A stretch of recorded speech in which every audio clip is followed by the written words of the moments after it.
What's going on, guys? Today we're going to be going over the best settings for Fortnite in Season 10.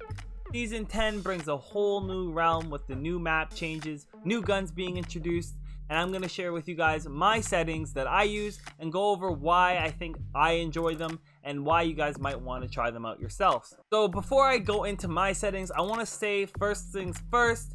Settings are completely individual. What works for me might not work for you. What works for you might not work for me. It's completely individual on how long you've been playing, your skill set, your play style. It depends on so many different things. You might be a crazy builder, so you like your sense really high for your building sensitivity. You may have a really high X and Y sensitivity. You might have a low X, high Y. It depends on how you guys play.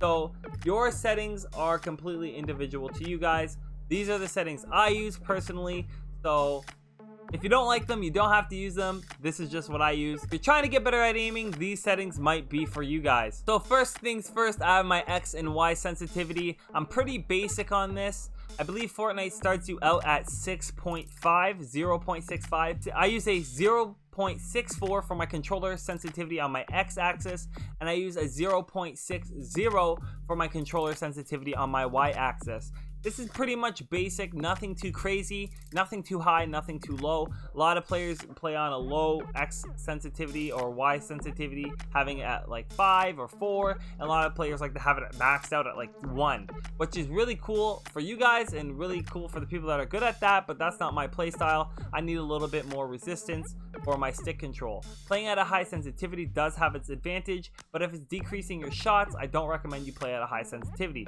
So the best settings are anywhere, in my opinion, as low as 5. That's really pushing it. I'd stay above 6 to 8. 6 to 8 is the best range that you guys can play with for your X and Y sensitivity. So stay in between 6 and 8 and you'll probably be pretty good off. Next, we have our controller targeting sensitivity. Now this comes down to skill and just basic, what do you like to use and how do you aim in and how do you aim out. Now I use a 0.31 for my controller targeting sensitivity. You'll see a lot of higher end players for the controller targeting sensitivity on controller. They use 0.3, 0.4, 0.5. It's very low. You won't see them have a high sensitivity for the aiming because it's used for precise shots with a SCAR from a distance. It's not used for your shotgun fights and generally not used for your SMG fights all the time because you're not aiming down sights. So your shotgun rotation is going to be high still because you're not aiming down your sights, but your SCAR aiming is going to be nice and precise. So I recommend you stay near a 4. I wouldn't go higher than 6 and I wouldn't go lower than like 2, 3. I'll keep it near 3 to 4 in around that area, especially if you're just beginning. Stick around 4 and see and move it like how you guys would like it. So again, guys, stick around 4 for your controller targeting sensitivity. For your controller scope sensitivity, I have 0.5. I'm not going to talk about this one too much because I'm not good at sniping that well, so you might want to find something that works for you. 0.5 has been working for me and definitely has improved my sniper shots. I think it's a little bit too low. I would like to bump it up so I can keep pace with players when I'm aiming down my scope. Next, we have my controller building sensitivity. I have that at 1.7, and so do I have my controller edit mode sensitivity, both at 1.7. I like it this high. I do like my controller building sensitivity a little bit higher than this generally, but I brought it down and I found that my controls in my 90s are a lot better. I have a lot more accuracy in placing my 90s walls, my floors, my ramps. All that is a lot more accurate and I'm not wasting my mats because of the lower building sensitivity I have. And my edits have definitely got better with the higher editing sensitivity. I used to have this way lower so I could control it better, but I found that once you get the quickness of that, you are better off editing at a higher editing sense once you have practiced it. I have my inverted view off and airborne controls on. So for my inverted view, I have that off, and my inverted airborne controls, I have that on. Not that we use that too often anymore, but I do use that. My Xbox safe zone is 0. I just like it that way. Anonymous mode is off, hide other player names off, not too important stuff. But we're gonna go to our HUD scale. I have my HUD scale at a 0.85. I don't need it super massive. I have it at this size because of my streaming. If I didn't stream, I'd actually have it a little bit lower on a consistent basis, just so I have more screen space and less HUD space. I don't need such a big HUD.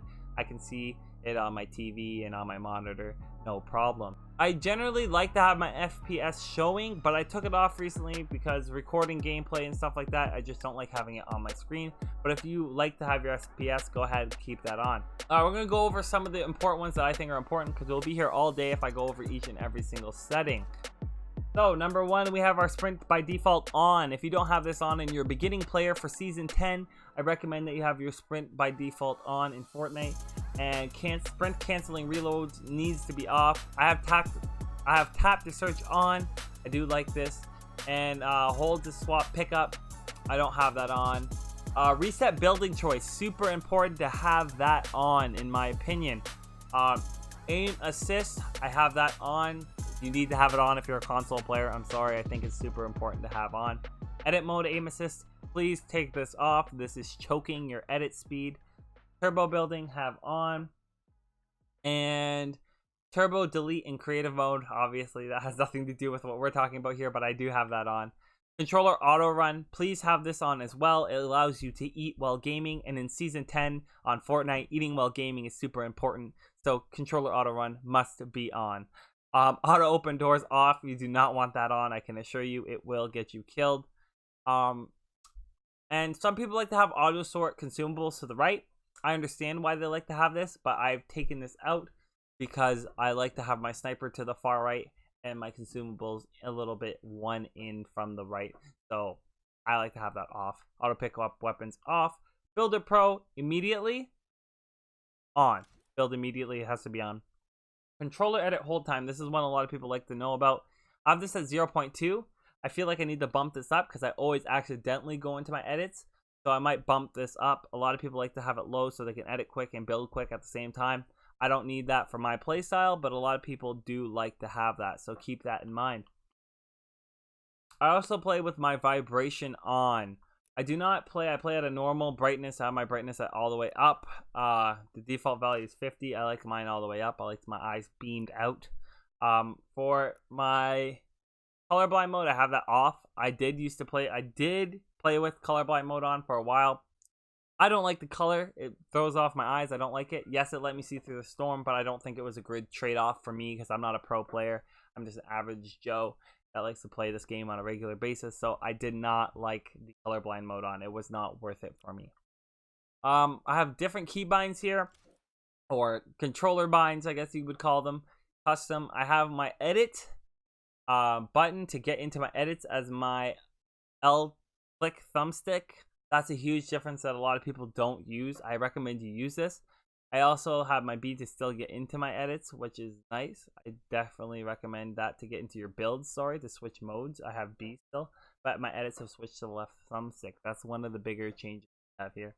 I have right on the D-pad as my auto sprint.